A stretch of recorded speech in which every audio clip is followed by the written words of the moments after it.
Baik, terkait nasihat tentang keikhlasan.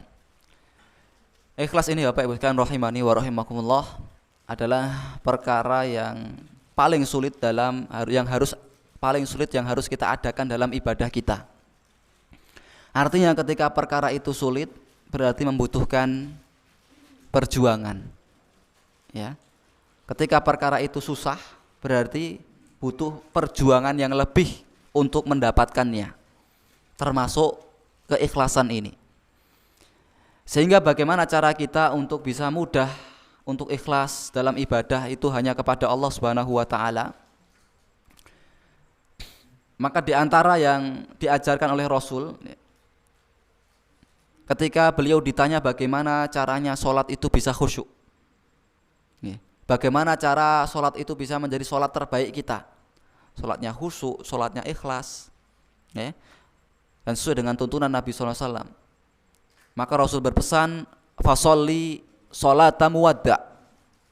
Ya, maka sholatlah engkau seakan-akan sholat itu adalah sholat terakhirmu.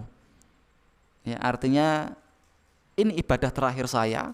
Besok saya sudah nggak punya kesempatan ibadah lagi, maka pasti kita akan sungguh-sungguh ibadah tersebut. Ya, kita berusaha ikhlas, kita berusaha mencontoh, kita berusaha akhirnya mudah kita untuk khusyuk. Ya, itu kalau kita meyakini sholat ini adalah sholat terakhir. Sama seperti Bapak Ibu ketika pulang kampung. Ya, nek ten Celan ini kan ten pulang kampung ngoten Bapak Ibu. Ten pulang kampung ten Jakarta misalnya. Ya, orang Celan asalnya Jakarta tapi milih jadi petani di Celan. Kebalik nggih. Nah, kalau orang pulang kampung, besoknya dia akan harus kembali ke Jakarta. Ya, orang pulang kampung ke Celan, besoknya harus kembali ke Jakarta. Apa yang dilakukan di hari terakhirnya Bapak Ibu? Kalau besok harus berpisah dengan keluarga, dia akan memaksimalkan hari tersebut untuk pamitan, untuk persiapan bekal. Ya, kalau perlu, ya kuliner yang belum dimakan di Bantul ini apa dia akan makan daripada nanti di Jakarta nggak bisa dapat. Ya. Mau nyari bakmi godok dapat di Jakarta nggak bisa. Nah, hari itu dia harus makan bakmi godok karena belum sempat makan bakmi. Sehingga dia apa? Benar-benar memaksimalkan hari terakhir tersebut. Kenapa? Besok akan pergi. Sama ketika kita akan ibadah. Kita mau ibadah, kita enggak tahu, kita sadari ini ibadah akan menjadi ibadah terakhir atau enggak. Ya, ketika kita ada keyakinan dalam diri kita, ya, namanya masa orang hidup enggak ada yang tahu. Dan bisa jadi sholat kita ini sholat terakhir. Bisa jadi ini pengajian terakhir. Bisa jadi ini puasa Ramadan terakhir saya. Maka dia akan memperbaiki, akan sungguh-sungguh ya dengan ya seluruh tenaganya untuk memperbaiki kualitas ibadahnya. Ya, ini yang pertama. Ya, kiat yang pertama untuk menghadirkan keikhlasan kita kepada Allah Subhanahu wa taala, yaitu dengan menghadirkan dalam hati kita bahwasanya ibadah kita ini atau hidup kita ini tidak selamanya dan kita tidak tahu kapan batasnya.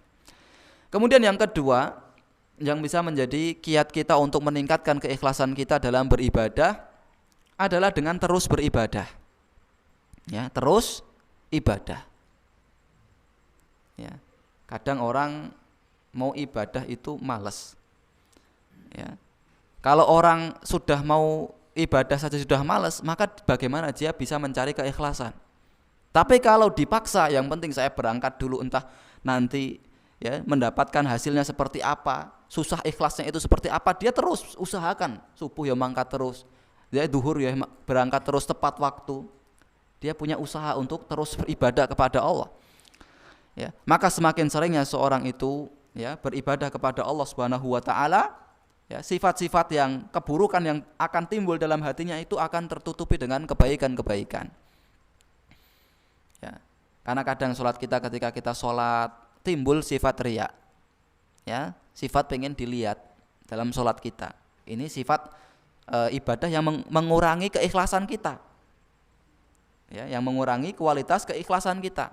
Namun kita terus ibadah saja, kita fokus dengan ibadah kita saja, akhirnya akan ya semakin tumbuh ya keikhlasan tersebut. Kemudian yang ketiga, orang bisa ikhlas dalam beribadah kepada Allah Subhanahu wa taala adalah dengan penuh ya harap kepada Allah Subhanahu wa taala. Ya, kita ibadah untuk apa? Mendapatkan ganjaran Allah. Bukan ganjarannya manusia. Kita ibadah untuk apa? Untuk mendapatkan balasannya Allah. Sehingga bukan balasannya manusia. Sehingga dikatakan oleh Imam Asy-Syafi'i rahimahullahu taala, ghayatun nas ghayatun la tudrak. Orang kok nuruti karepe manungso, iku sama saja menuruti karep yang tidak ada ujungnya. Ya, kita nuruti apa yang dikatakan manusia, itu seperti sama saja kita nuruti sesuatu yang tidak ada ujungnya. Ya. Sehingga ketika kita ibadah itu harapnya kepada Allah Subhanahu wa taala, ganjarannya Allah yang besar. Ganjaran sholat subuh misalnya. Ya, ganjaran 2 rakaat sebelum subuh. 2 rakaat yang sebelum subuhnya, bukan subuhnya. Sholat sunnahnya saja khairun minad dunya wa ma fiha. Disebutkan oleh Rasul, pahala 2 rakaat sebelum subuh itu nilainya lebih baik dari dunia dan seisinya. Dunia saisine Bapak Ibu. Ya sak awake dhewe ini saisine kan. Itu ternyata ada yang lebih baik dari hal tersebut apa? 2 rakaat sebelum subuh. Apalagi sholat wajib subuhnya. Sehingga ketika kita mikirkan ganjarannya Allah, pahalanya Allah, itu mudahkan kita untuk ikhlas dalam ibadah. Kemudian yang keempat yang bisa menjadi kiat mudahkan kita untuk ikhlas kepada Allah adalah menghadirkan rasa takut dalam ibadah. Ya, maka takut ini diantara hal yang penting juga kita dalam ibadah. Sehingga dikatakan oleh para ulama bahwasanya takut dan rasa harap itu seperti halnya 2 sayap burung. Manuk niku sayape wonten kalih, kanan lan kiri. Ya, sanes ngarep mburi nggih. Kanan kiri. Dan sayapnya burung itu bisa terbang tinggi ketika 2 sayapnya berfungsi. Kalau satunya itu sakit, satu sayapnya tok dia tidak bisa terbang. Tidak bisa terbang tinggi. Maka sayap yang pertama adalah rasa harap. Kemudian sayap yang kedua adalah rasa takut. Sehingga dia bisa menghasilkan ibadah yang maksimal. Seperti halnya burung bisa terbang tinggi dengan 2 sayapnya. Bagaimana kita beribadah kok penuh dengan rasa takut kepada Allah? Ya. Ibadah dengan rasa takut ini maksudnya adalah ketika kita beribadah kita merasa diawasi Allah. Ya, Allah melihat sholat saya. Ya, maka di antara derajat paling tinggi dalam berislam itu adalah ihsan. Ya, pertama Islam, tingkatan kedua iman, tingkatan paling tingginya adalah ihsan. Apa itu ihsan? Anta abudallah ka'annaka tarahu wa illam takun tarahu fa innahu yaraka. Engkau beribadah kepada Allah Subhanahu wa taala seakan-akan engkau melihat Allah. Ya, fa illam takun tarahu, jika engkau tidak melihat Allah, fa innahu yaraka. Maka sungguhnya Allah itu pasti melihat kita. Sehingga ketika kita sholat, Allah melihat sholat saya. Ketika saya di kamar sendirian, pegang HP, nggak ada orang yang melihat saya, tapi Allah melihat saya. Sehingga pegang HP-nya itu ibadah. Ya. Sehingga dengan menghadirkan rasa takut ini, ya memudahkan seorang untuk menghadirkan juga rasa ikhlas di dalam ibadahnya. Dan bagaimana kita bisa mencari rasa takut? Tadi kita tanya bagaimana bisa ikhlas. Caranya dengan menghadirkan rasa takut. Tanya lagi bagaimana menghadirkan rasa takut. Caranya bagaimana? Innama yakhsyallahu min ibadihil ulama. Allah sebutkan di dalam ayat, sesungguhnya ya yakhsyallah, orang yang paling takut kepada Allah itu adalah al ulama, orang-orang yang berilmu.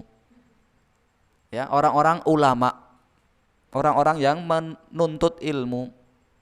Sehingga cara kita menghadirkan takut kita kepada Allah adalah dengan sering-sering ngaji, sering-sering pengajian, sering-sering mendengarkan nasihat, ceramah-ceramah pendek, ya sekarang banyak di YouTube, ya, atau mentadaburi Al-Quran, ya, membaca terjemahan Al-Quran, syukur-syukur bisa membaca tafsirnya dan buku-buku Islam yang lainnya. Sehingga menghadirkan rasa takut ya bisa kita dapatkan dengan ya, menuntut ilmu agama.